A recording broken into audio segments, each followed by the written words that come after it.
And as we continue with this conversation, we are taking a minute to keep or to cast an eye on 2027. I have two guests in the studio today joining us for that conversation. Professor Gitile Naituli is a former NCIC commissioner and a fellow of the Kenyan National Academy of Science, and he's here with us this morning. Good morning, Prof. Morning, good morning. How are you doing? I'm doing well. Karibu sana, good to have you in the room. Wonderful morning, I'm happy to be here. Thank you so much for doing that. Kidi is the convener of the Interparties Youth Forum and also joins us this morning. Kidi, good morning. It is Mwaga. Kidi Mwaga. What did I say? Wire. I also thought, okay, maybe your other name is Wire and I didn't know. Unfortunately. I know that. Was I talking too fast? Yes, you are. Perhaps. Yeah. Kidi Mwaga, I beg your pardon. Of course, we know that it is. I'm sorry about that, but Karibu sana. Asante, my sister Ndu. Thank you for being here this morning. And now that you're giving me the privilege to appear alongside the National Treasure, Professor Naituli Gitile, and you know that you and my brother Dennis are also other national treasures. Hey. Wow. I guess I am the other up and coming national treasure. Oh, no. And as such, you must therefore allow me to, as Jay-Z would say, introduce myself.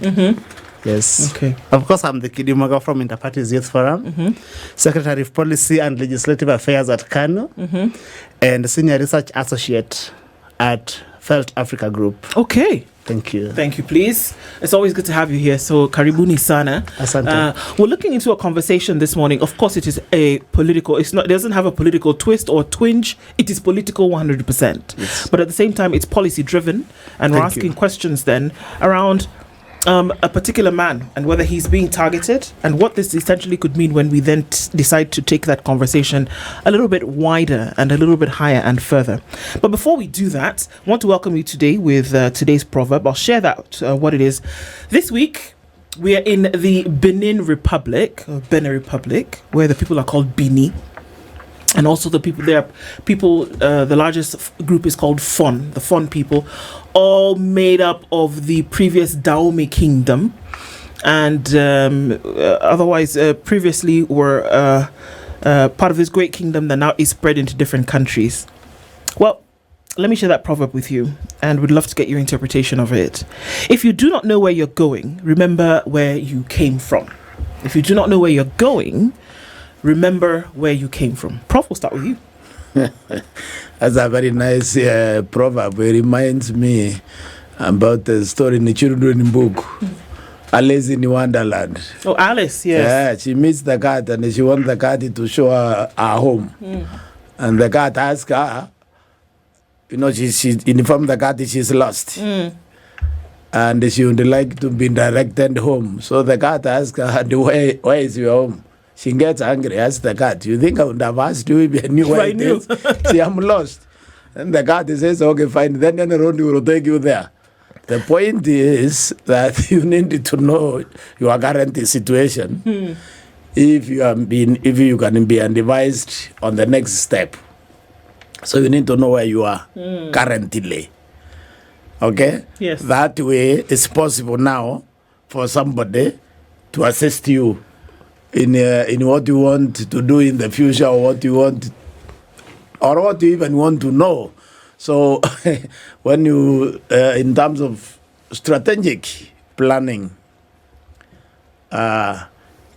you need to know your current situation. Indeed. In order for you to be able to use now the weaknesses or strength of this current situation to figure out the next step you are going to take. Okay. Kidi? Well, I am not as eloquent as Professor Naituli, but I think that to understand that is the proverb. It is a proverb. Yes. Yes, to understand it, I think, allow me to lean in the timeless words of John Bercow, the former Speaker of the House of Commons, who says that history is more than the path left by the past. It shapes the present and determines the future. So therefore, if you do not know where you are going, you look at the patterns of the past, and in a small way, you are able to determine where you are headed. I say that as somebody whose daily work is about modeling and forecasting of sociopolitical events. Thank you. I love it. And I just thought about it a few minutes ago, and I said, you know what? Like when you present yourself to hospital, Yes. and the doctor maybe wants to find out what you've done, they ask you about things that you've done previously. Have you traveled away from the area? Yes. Have you traveled to this part? What have you eaten? Yes. What have you, in order for us to say, okay, this is a direction we're going to take, we need to see what you've been doing Yes. that's going to inform the present situation. Thank you. And I guess that can be applied to politics as well, isn't it? I It can be guess. applied to the states in Literal which the anything, country... even to a Absolutely. business. Applied to anything. Even to the business. You must know the current environment in order to inform if you know the current, it's because you already are aware of the past. Absolutely. Then the past informs the present, and then now you can predict the future because there has not come. Because it has not come. Well, one thing that is coming is that there will be an election in 2027, and that Kenyans will go to the ballot and they will make a decision about who they want the new crop of leaders to be. The likelihood of us not having an issue with the almost 1,700 elections that will take place on that day is great, but that folks will have a problem with the election of the one individual who's the president. And even as we ask these questions today and we start to say what's going on, a story came up a couple of days ago whereby one former cabinet secretary who is now giving himself up as a possible candidate for the election might have his wings clipped. What would be the issue with former CS Matiang'i being president of the nation? Prof? I can understand why they would focus on Matiang'i.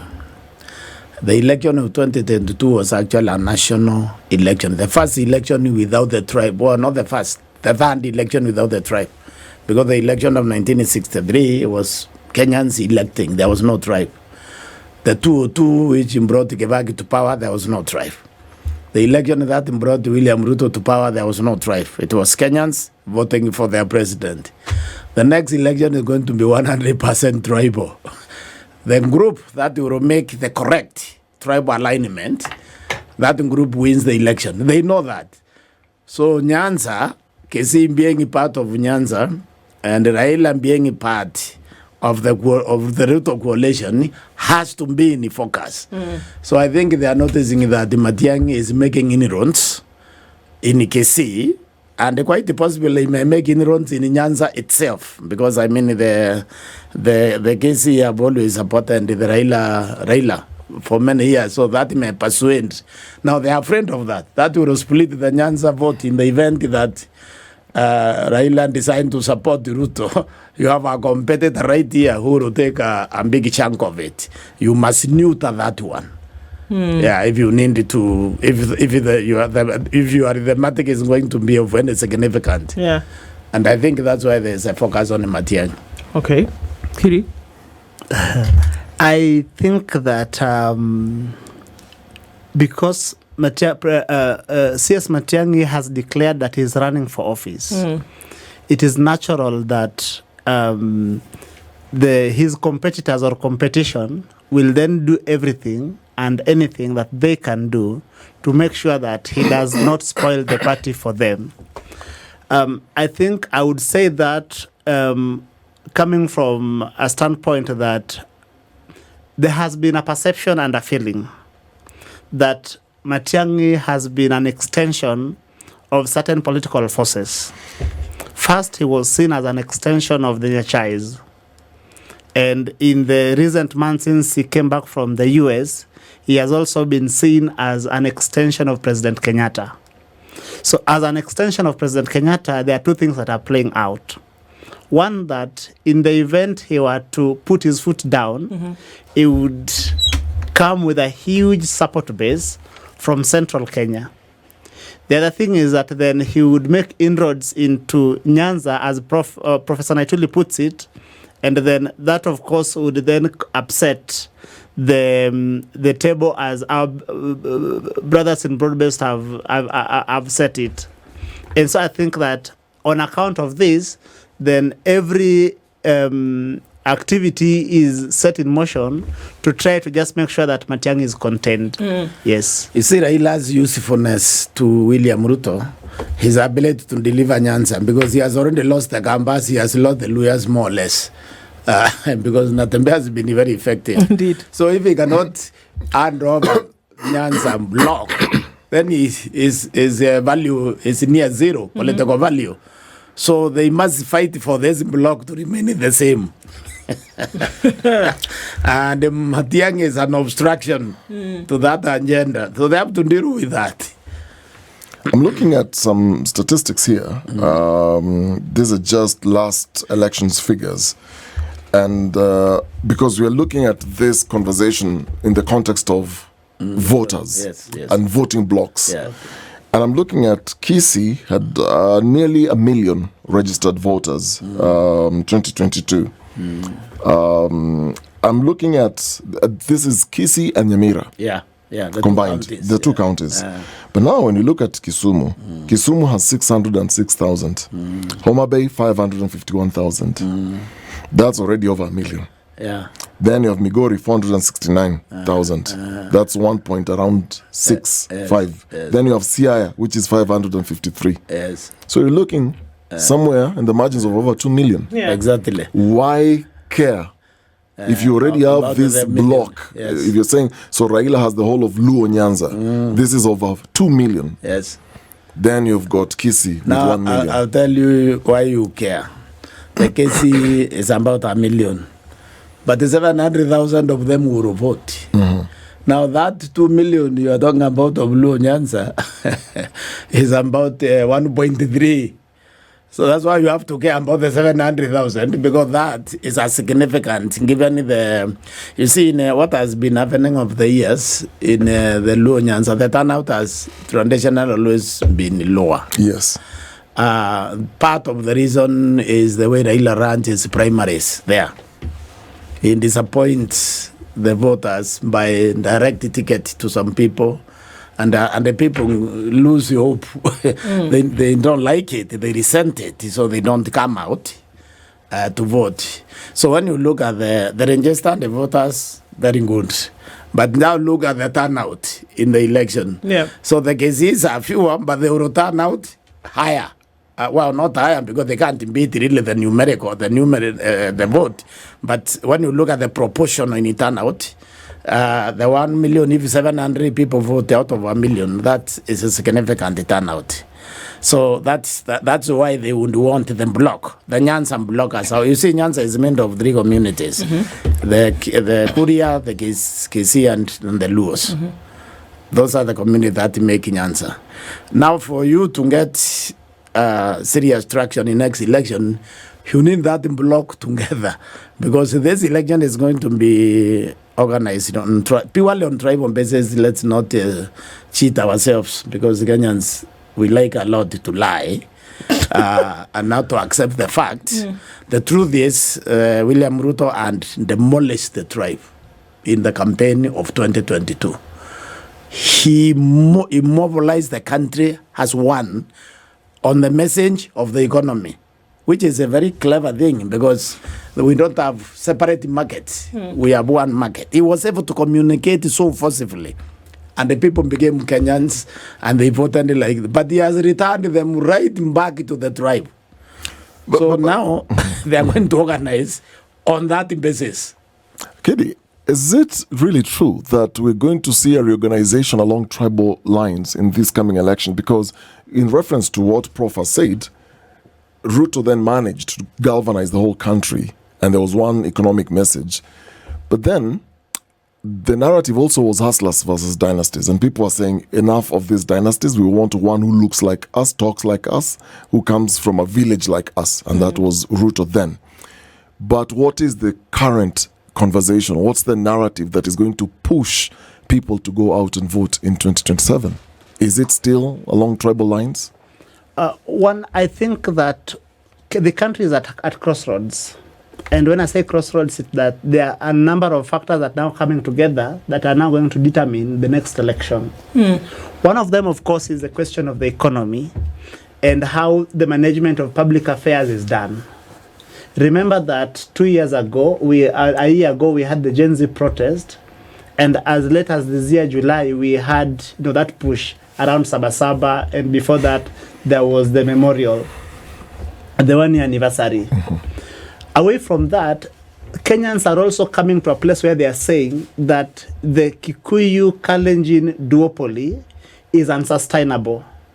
And therefore, finding someone who is credible outside of these two, outside of the Kikuyu-Kalenjin duopoly would be something that Kenyans are looking towards. These two issues are going to influence the 2027 elections. So then the question is, does Matiang'i fit that bill? There are people who are saying that Matiang'i is unfit in part that because of his previous tour of duty. But I want to remind Kenyans that politics is the art of the possible. Because remember that even Uhuru Kenyatta and William Ruto in 2012 looked like they were going nowhere. But then a year later, just a couple of months later, they had overrun the machine that had been set up by the Prime Minister and then Vice President.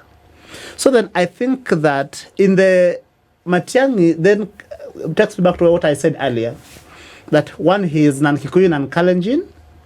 Two, he has demonstrated before that he can disrupt the status quo. And by status quo is that, he can come in and focus on service delivery. It is something the people of Kenya are crying for, that he can set up systems. Of course, when we were migrating from analog to digital, people are saying that he used a lot of force. But Kenyans are getting to a place where they are saying, we'd rather have that force and we see the service delivery than when we have force. But what we are seeing is that every system is designed to steal from the people. So that when he goes to education, he streamlines it. So in spite of his weaknesses that might have, reared their heads during his tour of duty as a minister, people are seeing that Matiang'i is someone who can deliver. On account of that, then that now brings me to the numbers. That you are saying that Nyanza has got 2 million votes. 2 million votes. Remember, out of these 2 million votes, you've got about 300 to 400 who are necessarily not Luos, not Kisis, and not Kuria. Because there are people who have migrated into Luo Nyanza. You put that number together with the Kisi vote, you put that number with the people who might revolt against broad-based, and then you realize that Matiang'i is actually a serious presidential contender. Okay. You look at that, you take this number and add it together with the numbers that he can able to mobilize outside of this, outside of Nyanza, and then you realize that Matiang'i is one person whom, if the opposition can rally around, then he is one of the people who then can present a serious headache. Okay. And that is why he must be contained. Yes. So is this game, is this process Yes. A game of numbers? Is it purely about the numbers? Or is it a game of swaying the minds of people to coalesce their thoughts around an idea that there can be an alternate source of leadership?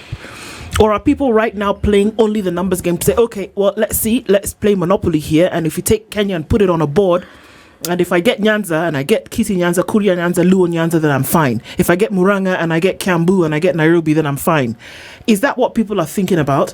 Or are people not imagining that Kenya would want a space where governance, leadership, the rule of law and constitutionalism are actually front and center of the attention? Ideally, it should be what you are suggesting. Election is to be based on policy proposals, which can lift the people out of this economic misery, which can fix the education system, fix health, and so on. Remember, this is actually how Ruto won the election, by simply sticking to the issues. Even though he talked about the dynasties, he talked about the dynasties in the context of the 60 years they have messed up the country. Okay? Mm-hmm.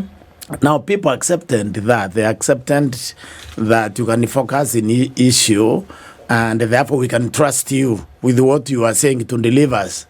Now, that actually has not happened, because what happened is the president, after being elected, is like he dropped us like Anguan, So we have split in all directions. Right now, we are not interested in concrete proposals on what you are going to do. We will be looking for the Kenyan who can remove William Ruto in order to put an end to his policies. And then from there, people figure out that they can now reorganize. So the numbers are going to matter. People are going to sit down and they say, what do you really, because the election has become emotional. It's now out of the reasoned, rational, economic discussion. It's now emotion. Because it has become emotion, the politicians will now capitalize on that. And this is where the numbers now become important. So they just look at you and say, okay, because this thing is emotional, how many can you mobilize? Can you mobilize your tribe? How many can you produce in that emotional arena? You see, when it comes to emotion, is when the tribe becomes important. The moment we reduce the election from what really matters, which is the discussion on your agenda for us for 5 years, that's what matters. The moment we reduce it now, we move away from that arena and reduce it to the emotions, raw emotion. Don't we think then the numbers matter? So, okay, Prof, but and also, Kidi, don't you think that we're getting, or do you think that we're getting to a place whereby the proposed leaders, or those who want to throw their hat in the ring, have no idea what Kenyans are really interested in at this point? I think they do. Kenyans, from what I have heard, I think they have an from what idea. I have heard, unless my ears are not working, the majority of Kenyans couldn't give a rat's behind if it's a Luo or a Kikuyu or a Luya or a Kisi.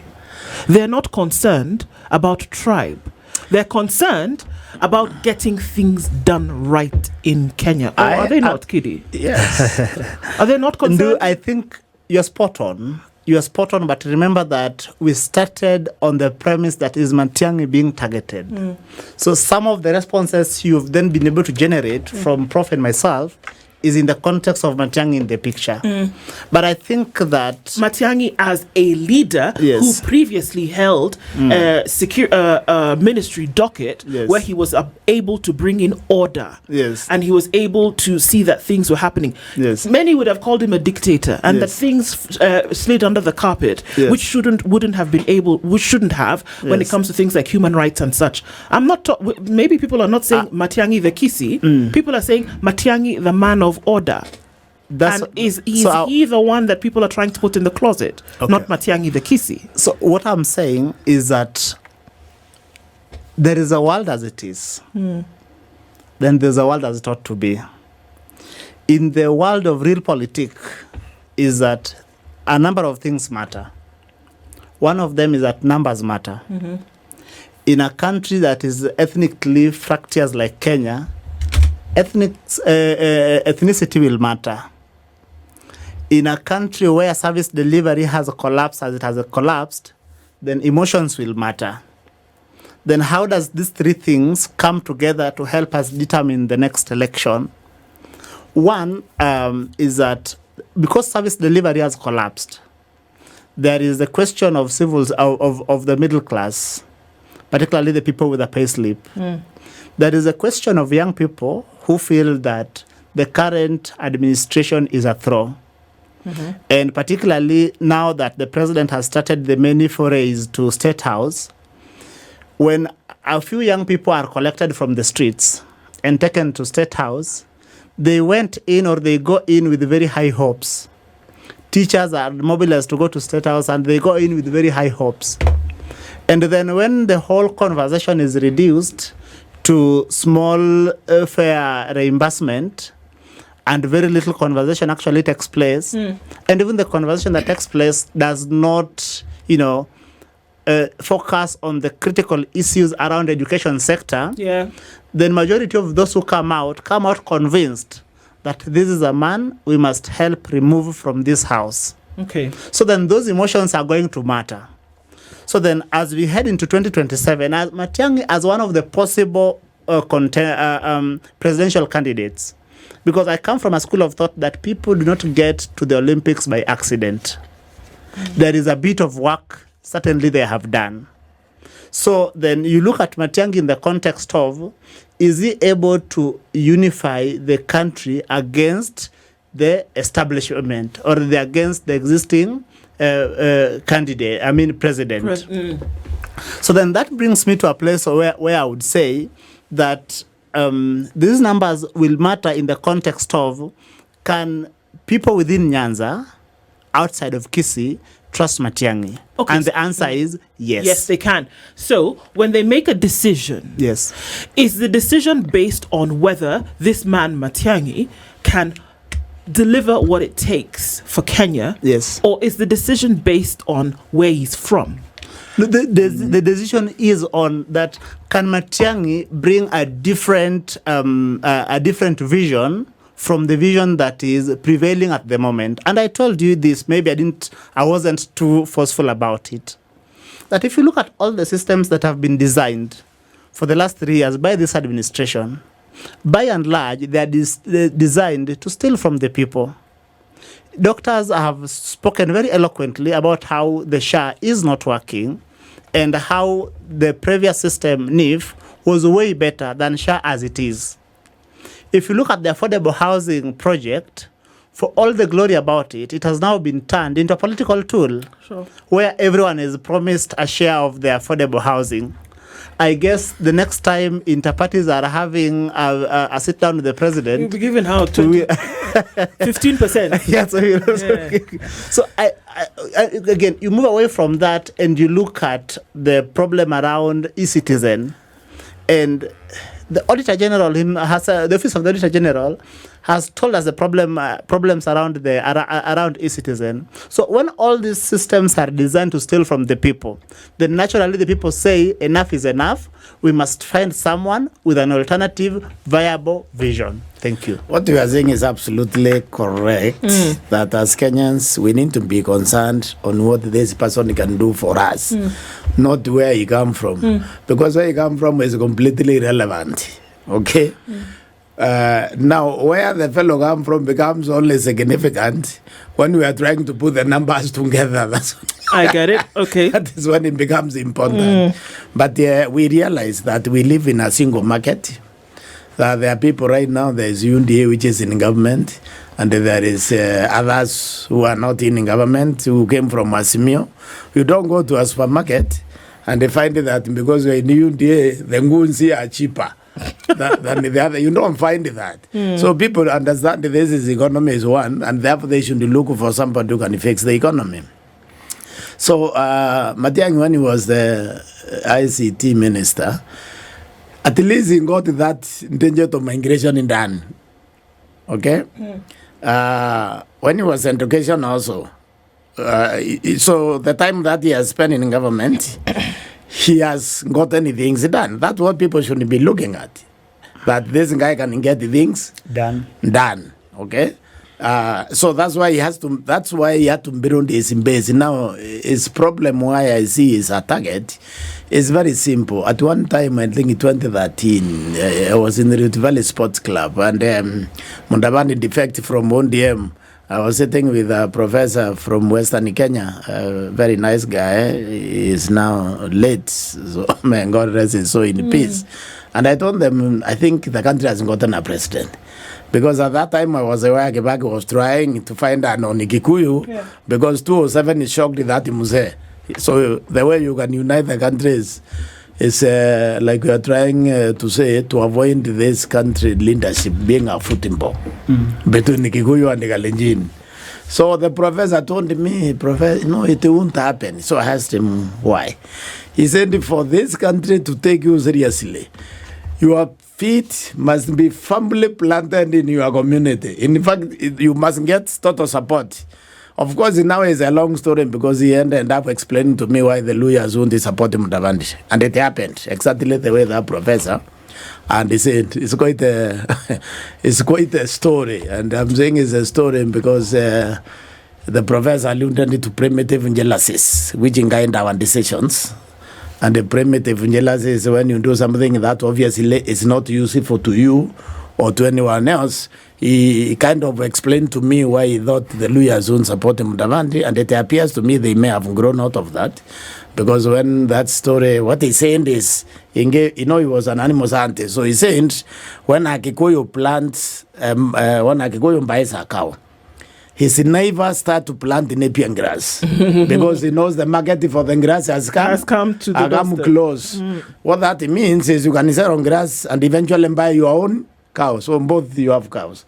But the fellow said in Luya, where he come from, he said when a Luya buys a cow, his neighbor will sell the only family goat. To buy poison to kill the cow. So both they can be poor. Of course, that description can apply to Meros. They can apply to a lot of Kenyans, in my opinion. So that's how we explain. Now, Matiang'i must be stopped then from planting his feet family in Kisii. Yes. Because the moment he does that and get solid Kisii support, then the country begin to take him seriously. Yes. That's what they want to avoid. I have a question. Because you earlier, I think it's Kidi, you said despite his weaknesses, he's a man who works. That's what you alluded to. Yes. What are his weaknesses? And are those weaknesses his Achilles heel? Because there is another side where people argue and say, look, he may be a very good administrator. Yes. But not necessarily a politician. Yes. And for you then to become president, you need to be both. Yes. And there is also the element of these outright arrogance and defying court orders and so many other things that people saying, look, no human being is perfect, but at least he can get the work done. Yes. What are these weaknesses that you think on this other side they can leverage on and actually manage to get to him? Yes, my brother Dennis, I was keen from the outset not to write off C.S. Matiang'i. And now that you've asked me about his weaknesses, I felt duty bound from the start to mention it, even as we give him the benefit of the doubt that this is a man who is in the Olympics, and people don't get to the Olympics by accident. So his weaknesses begins with the human rights record. Part of why the rest of us, particularly young people, are at war with William Ruto is because of the human rights record of his administration. Yes. The number of people that his administration has facilitated to go to heaven prematurely and unjustifiably.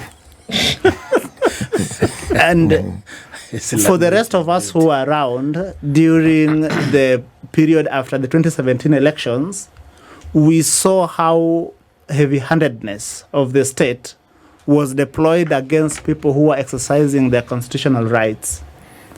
Away from that, we also saw how...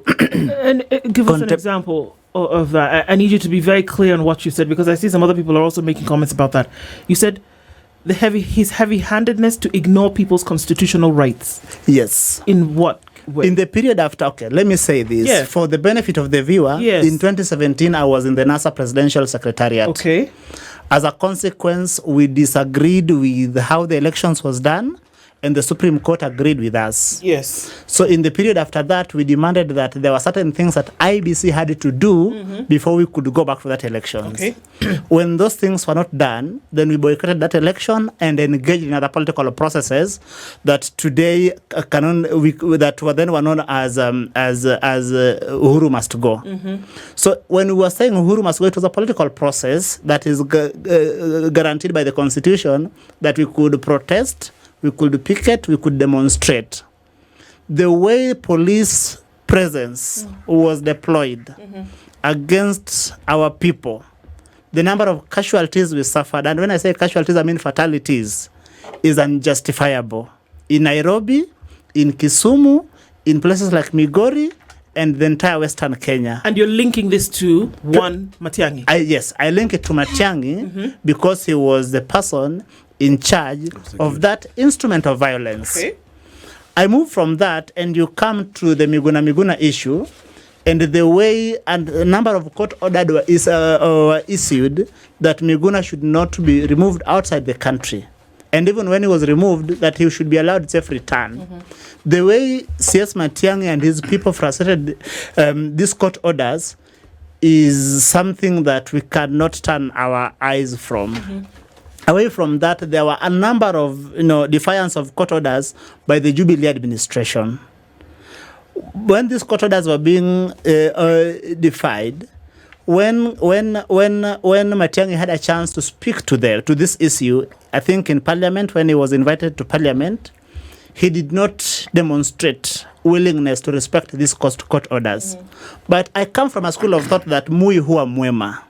So I wouldn't come to SpiceFM and beat his head with a stick. Okay. Maybe he has had a chance to Maybe he had a soul Damascus search. moment. Yes, to soul search. Okay. And maybe given an opportunity, he might take a different turn. But I think that we are duty bound to tell the people of Kenya that when he had a chance, in that regard, he might not have done very well. Thank you. Okay. Prof, sorry. We're talking about an individual, but it is representative of a national conversation that you could bring anybody who's saying that they want to put themselves up for, this selection and put them under this magnifying glass as well. What do you think is the problem? Because for every election in the last 25 years, there has been no choice from unknowns. And I'm speaking about the presidency here. I'm not talking about members of the county assembly, members of parliament, because you have many unknowns coming in and doing phenomenal work as those positions. But there has been no selection of unknowns in the presidency. It always is that you have to select from somebody who was affiliated with, was in the limelight. Why is it, or why does it seem difficult to then actually have somebody who is not known or hasn't been around the block for this particular selection? Yeah, the reason for that is very simple. You need actually two things to be significant in the presidential competition. You need money and you need something called political infrastructure. Political infrastructure takes time to build. So the people who have that one, the people who have been there, in the arena, they have political infrastructure. Now, unfortunately, the same thing with the money. Because you see, the unknown wouldn't be like me and you. I'll come and they say, I want to be president, I have a good agenda for Kenya. I neither have political infrastructure nor money. Okay? So you won't cut it. That has been the challenge. Now, the people with the money also, unfortunately for the country, are thieves. Okay. Now, let me explain myself. You look at in this country, the people who have made money properly, I don't even think they reach 5. You can count them on one side of your hands. You have money either because you worked with the government or you traded with the government. Yeah. Either way, you stole, you engaged in corruption, in overpricing, in entrepreneuring, and so on. So this is why it's been difficult to get somebody completely from outside. Like now, for example, let me tell you, there are two fine Kenyans in this race, if you want to say that. There is the former judge and then there's Omotata. I mean, as fine as they come, if you are looking at the complete total integrity, of course there is also Mother Garua there. But we are talking about the people who are not exactly known.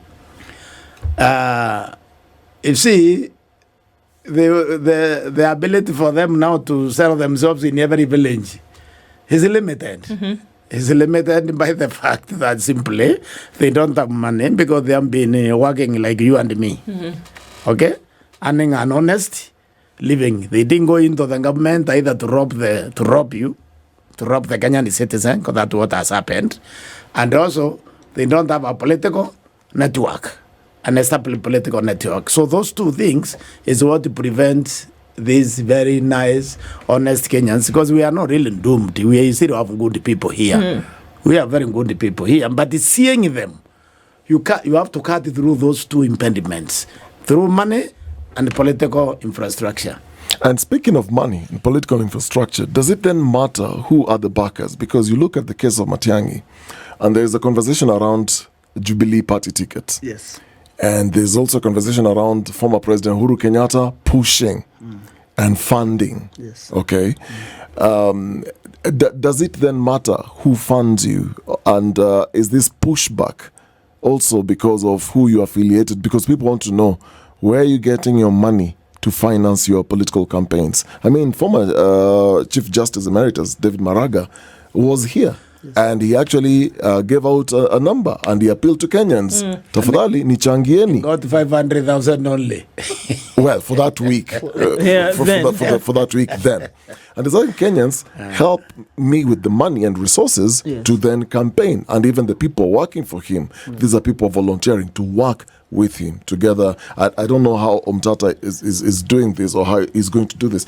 But does it then matter? Because you need money to do campaigns. You need money to do tours. And like Prof is saying, Kidi, if you don't have money to go to a village in Turkana, you can't go to Lamu. And during election campaigns, as journalists we've covered, and the last election, we actually observed when Raila Odinga was doing 4 tours in a day within a certain area, for example, Nairobi, Ruto was doing 8 in a day. And he's in Mandera. He flies to Mombasa. So in a week you canvass the entire country. Yes. Does it then matter who backs you? It matters. It matters because in agenda setting of every society, there is the role of the elites. The elites will always have a say in a direction that a society goes. There are instances where the interest of the elite and the interest of the masses converge. And there are instances when those interests are at variance. One of the things that has stopped Kenya from making a great leap forward has been what people like Prof call the Contractors Manifesto. That I have got this good manifesto, but on account of people who backed me, the moment I am elected, I put it aside and then now implement the Contractors Manifesto. For instance, when William Ruto was coming in, people were imagining that he was one person who could manage to get in and disregard the Contractors Manifesto and stick to the manifesto of the people. The evidence today demonstrates that he is not any different. He abandoned. Yes. He abandoned this. He quickly abandoned the manifesto of the people and he embraced the Contractors Manifesto. So I am giving that example to underscore the fact that it matters who backs you. I think that as we go into 2027, and allow me to throw spanner in the works, that we have got someone who has got both the money and the political infrastructure to upset the status quo. And he has got no corruption dealings to his name. He has got no human rights violations to his name. And he comes from the biggest party south of Sahara and north of River Limpopo. And that is Gideon Moi. Gideon Moi would be a proper presidential candidate. And as the Secretary for Policy and Legislative Affairs on SpiceFM, I tell you, watch this space. Thank you. But he has not entered the race, so how is he going to be president? Elections are 2 years away. I'm glad you're saying that. And I'm glad you're saying that he has not entered the race. The time when Kenyans decide to make Moi Kibaki president, it was 3 months to election.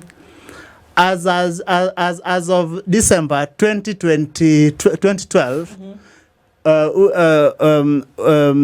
Uhuru Kenyatta and William Ruto, I think, had just come from Afra Stadium in Nakuru to make that marriage of theirs. So I think that we have got time. We have got time to consult within the opposition and outside of the opposition with young people. And as someone, and every actor is self-interested. I'm seeing Professor. I want to support him on one thing. I don't want what he's saying get lost about this Contractors Manifesto. Yes. There is another name they call clientelism. Yes. Client. When a state becomes client-driven. Yes. For example, a very good example is this. There was absolutely zero reason for changing NHF. Zero.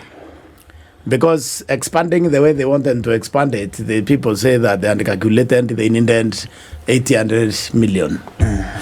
But you wanted to change it and get a new thing called the share, because that way you can give somebody a 104 billion contract.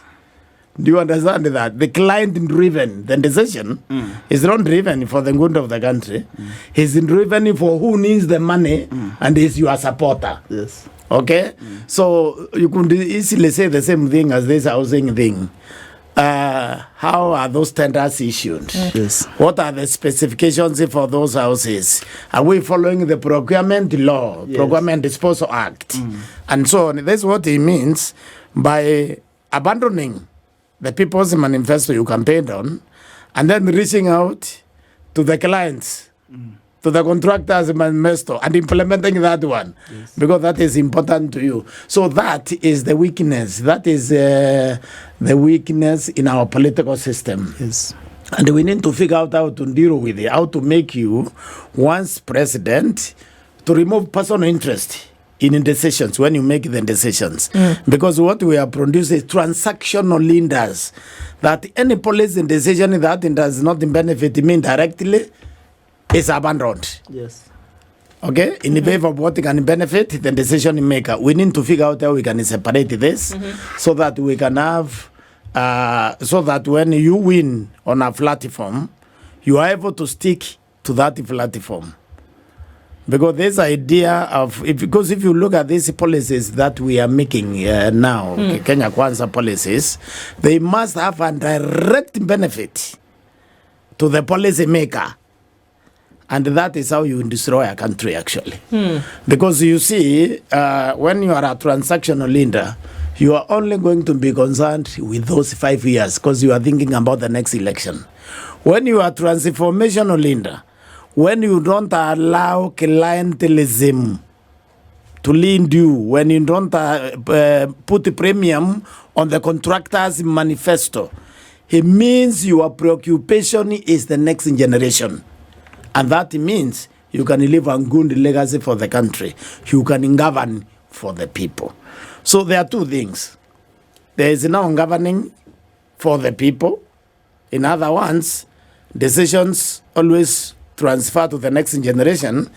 There is this governing for yourself, which is quasi governing, because what you are doing now, you are not governing. You are owning the country. Okay? There's a difference between governing and owning, governing Kenya and owning Kenya. So when you are client-driven, you are owning Kenya. Because every decision you make, he must have a direct, personal, financial benefit to you, the leader, the primary person. Now, when that happens, you are actually not in governing. You are in the process of owning the country, and you mess it up. So what Prof is saying is actually one of the biggest problems in the country today. The repurposing of the formal state and being taken over by the shadow state. That shadow state constantly it influences policy and distributes that who does what, when and how. And the benefit, and they're motivated by the benefit that they derive from the state. As an individual and not for the people. Thank you. As individuals. Right. As individuals and not for people. Thank you. And you know, even as we have these conversations, there's a hope more and more that at some point the needle will shift and that folks who are getting into these positions are actually doing it for the people. And I guess you could even decide to play a game or have a competition and say, who then really is concerned about the building of a nation and the securing of the livelihoods of its people, which is what leadership and governance is actually about. Yes. You know? And unfortunately for us, we have not been able to produce that person. What we have been having is actually a colonial state from independent, with the black people, with the white skins. Now, I mean, black skin instead of the white one. But the decisions has been extractive, the same. The same thing. If the Mzungu would be the one right now, it wouldn't make any difference. We got a reprieve under Kibaki. We got a genuinely African government. The Kenyan the government that they thought about this. But notice the difference between that government and all the others. That was also the first government of national unity. It was called Nusu Mugate. That's the only government that delivered for Kenya. Because it concentrated on the Kenyans. The decision, for example, there's a law now before Parliament, I think, about the Sind. Why would you even imagine bringing that kind of a law in a country like ours? Because we have lived with exchanging this since creation. But now you want to satisfy because somebody is pushing. Somebody who is not us. Okay? So when you look also at the borrowing we have done since 2013, because I think our problem, to be fair with you, William Ruto, started in 2013. Indeed it did. And, you know, I'm sorry, Prof, our time is just, it's running out, but honestly, to have such conversations, as we say, is important. But we're looking for a time as that, where the nation state and the people that build the nation, or that make up the nation, are front and center in terms of the attention. It'll be interesting to see what things how they start to unfold in the coming days. Professor Gitile, Naituli, and Kidi Mwaga have been here with us this morning. Thank you for joining us in this conversation. We look forward to more at 8:08. Good morning. This is the Situation Room, the only way to start your day.